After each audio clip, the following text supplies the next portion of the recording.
in the future or whatever it may be. Now, if you're an attorney for DAZN, would you object to that? No, there's really no objection to it. If they want to try to keep it quiet, they can keep it quiet. I'm sure DAZN wants to keep their contracts private as well, so that they don't have other boxers saying, hey, you gave Canelo this. I'm number 2. I'm not going to make what he makes, but you should just cut that by 10%. They want to keep figures private. As your understanding, what's the case? Lay it out. What's Canelo suing for? The case is this. Canelo contracts with Golden Boy. I don't know why. I don't know why Canelo needs Golden Boy to do anything. He should have just made the deal with his own himself. Regardless, Canelo's contract is with Oscar himself. Oscar is the one that has the contract with DAZN. So Oscar goes to DAZN and says, look, we're going to get you sign with me for all of my Golden Boy events.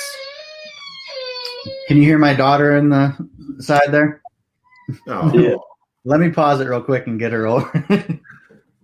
We all daddies, bro. That shit don't matter. Yeah. But what he was gonna say, what Joe was gonna say, is that Canelo is suing because he'll never be Mexico's greatest champion. Mm-hmm. Hey, I'll push it aside. Hey, while we wait for him to come back, I'll push it aside that podcast that you were asking about yesterday. Chavez did ask, and hey, why is and it goes to what Joe just said, and we'll jump back on track. But Chavez did ask, why is Canelo suing De La Hoya? Shouldn't he be more grateful for the opportunities that he gave him? He did ask him that. That was a real question that he asked him on that podcast. But go ahead. Okay, so that's fucking retarded. Yeah, Alvarez's contract was De La Hoya. De La Hoya got his contract with DAZN by selling Canelo to DAZN, saying this is what we're going to do.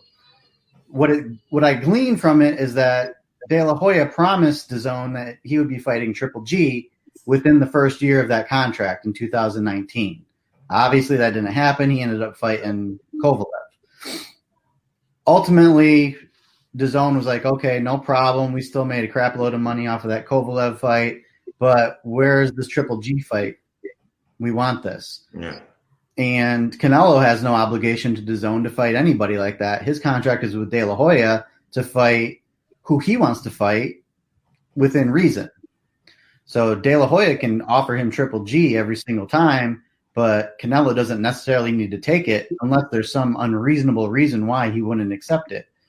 Okay, and right now, there's always reasonable reasons not to accept it because he's got 5 other guys he hasn't fought that are all world champions or contenders or something that people would actually want to buy and see. So that's where he's at.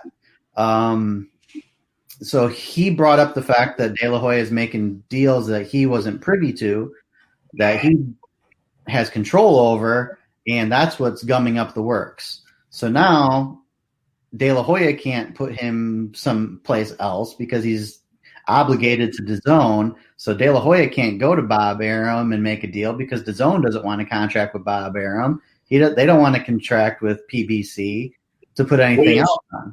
Which Canelo told his promoter, go get us another fucking network. Correct. But what he don't know is his promoter can't get him another network because of the shit he promised DAZN. This shit is real simple. Real simple. And who is going to fall on? Go ahead, Joe. Explain to me who fucked up. De La Hoya fucked up. Big time. They shouldn't have made those promises. So that's why they're saying, I mean, you probably listen to some other podcasts on it, maybe. I don't know. But getting in, eventually, if this gets to discovery, they're going to ask for all text messages, emails. Right. And the jig is up. And that's what I wanted to get to, right? Because when you get into these lawsuits, shit's going to get ugly. It's going to get real fucking hairy. And this is the problem, though. So don't get too crazy where this is going to go. Because right now, he just filed the lawsuit. Okay? Right. De La Hoya, if his lawyers are smart, willfully got served. So please send me that. I will waive service so you don't have to have the sheriff come out to hand it to me. That automatically gives you more time to answer it. So instead of having to answer it within 21 days, now he's probably going to have about 60 days to answer it. That's going to probably get extended too, because the attorneys start talking and they're going to say, look, I need another 2 weeks to answer this thing because there's a lot of stuff to go through with this. So now your 60 days just went to about 75 to 80 days. So now you just ate up 3 more months of time. So we're in September. Now you're already into the new year. All right. And that's before they even answer it. Now, under federal law and state law too, but under federal law, what's going to happen is they're going to raise affirmative defenses, and they may have a motion to dismiss before they even answer the lawsuit. So they could file and say, look, we have these clauses in here called force majeure, meaning acts of God, saying something happened that we can't control, and because we can't control it, we can't do our obligations under the contract. They'll raise that motion right before they're supposed to answer the complaint. That's going to put it off another 3 months because the attorneys have to file those motions. Canelo's attorneys get probably 20 days to respond to it. The court then has to set it for a hearing. You're going to have to brief that hearing. You're going to have to argue that hearing. Then they could appeal that decision after that. So this isn't going to have a resolution before pandemic is over and now we get to start fighting again.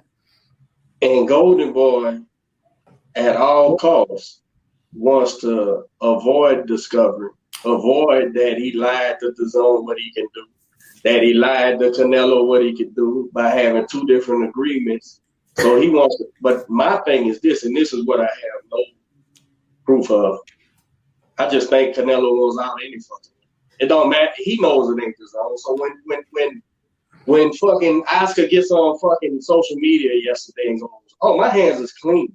This is between him and DAZN and shit. I'm going, you motherfucker, you the one who told this dude he could pick his he's the cash cow, he can pick who you fight, this, that, and the third. But then you told us, we're gonna give you A, B, C, and D.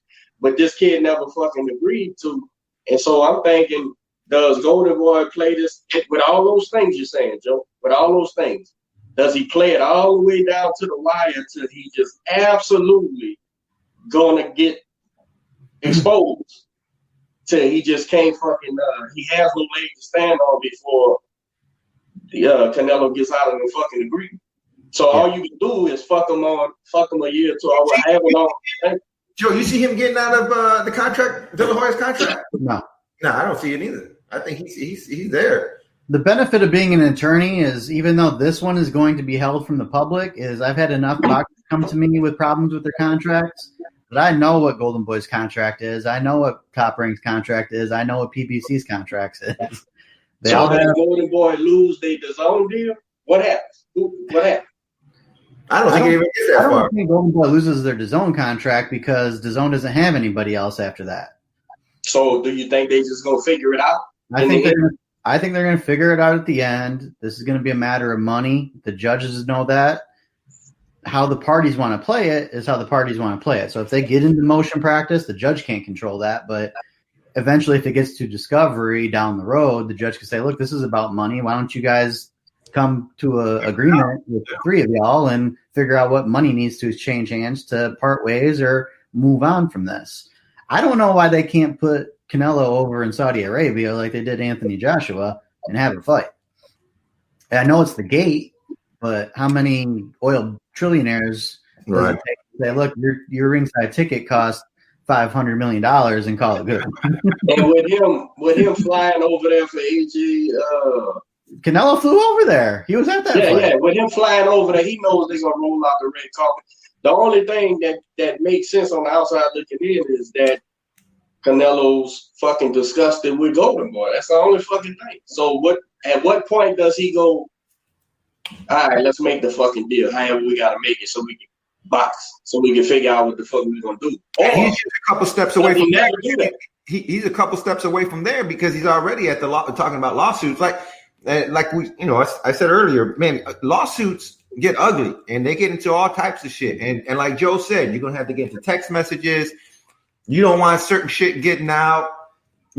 How many times did they have to hide the fact, that he was on, taking shit and doing shit that he should. So all that can possibly come out. And ultimately, it has to come down to Golden Boy because it's the pandemics with to the benefit of DAZN because you don't have a live gate. Now you got 80,000 more people that are going to buy this thing because it's the perfect defense. It's the perfect defense for not paying Golden Boy the $35 million a fight because of the act of God, right? Because of the pandemic, they got a defense. It's not that they don't got a reason that they offering him $15 million to fight whoever. They got the fucking defense for that. They just don't have the money in the coffers. That's got to be exactly. it. How much, if any, does this hurt Canelo? Right, because it's a year and a half. How long is it going to be? I think physically it hurts him a great deal because he's supposed to fight twice a year, right? Per the deal. He's got 11 fights over 3 years, so he had to do at least that legacy shit don't matter. Quit trying, man. No, listen. Here's the deal. Canelo is a welterweight who just knocked out the light heavyweight champion of the fucking. That motherfucker was 80 years old. Hey, listen. Canelo is going to be the Tiger Woods of boxing. Man, y'all funny. Y'all funny. You fucking Triple G guys are funny. Listen. He's how old is Derek? How old is Canelo? 28, 29. He's 30. Yeah. He has been boxing pro since 15. He obviously had to have an amateur career from the age of 8 to 15. So he's been boxing his entire life. He's 2 knees down, 2 shoulders down. He had to get a sponsorship for medical tape just so he could save costs during his training because he's so taped up to make sure he doesn't pull something else. So. Oh, he's been kicking ass for years. Right. And he's only 30, though. So he's definitely beat up. So he's going to be the Tiger Woods of boxing. He's going to be 35 and retired. That doesn't mean he's not going to be the greatest ever. And I'm sure he thought this $400 million deal was it. This was my exit. If you were able to complete that, because obviously it wasn't guaranteed. He doesn't have $300 million in the bank. He had to fight fights to get that. Yeah, they couldn't do but 3 fights. Fuck, we're on fight number 4, and they already can't do it. So that's the problem: is you contracted with 2 companies that didn't have the money to pay you up front and guarantee the contract. They were guaranteeing your contract based upon your excellence and your performance. De La Hoya thought. The fans already have. He'll be able to talk him into fighting whoever. Why else would you go on a line like that? Were there 11 people to progressively get better for him to fight and continue to make that much money? No. There was maybe half of those fights would have been something that people thought this is going to be a hard fight for Canelo. Where do you go from there? I mean, he already went up to Kovalev, so he had to gain all that weight. What happens if he went back down and it just is a Roy Jones situation where damn, I had to easily happen. I get knocked out easily. And he already didn't have like the world's most granite chin. He could get dinged a little bit. Zap that body and see what happens. So there was never a guarantee that he was going to make that entire amount of money. So the lighter he goes down, damn near the most dangerous. Well, he's 5'7". Why don't he come down to 150, 152 or 147? Because he could barely make that when he was fighting Mayweather back in the day. That's the point. He wasn't trying to do that when he was fighting Mayweather. You're 5'6.5", and you're gonna fight at 168. He fought at 175 and knocked that bitch out. That's what he did. That motherfucker.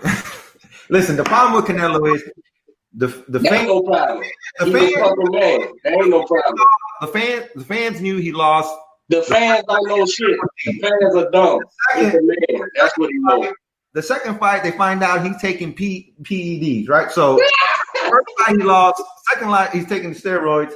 And now he hasn't fought the whole year, and he's gonna get tied up in a lawsuit.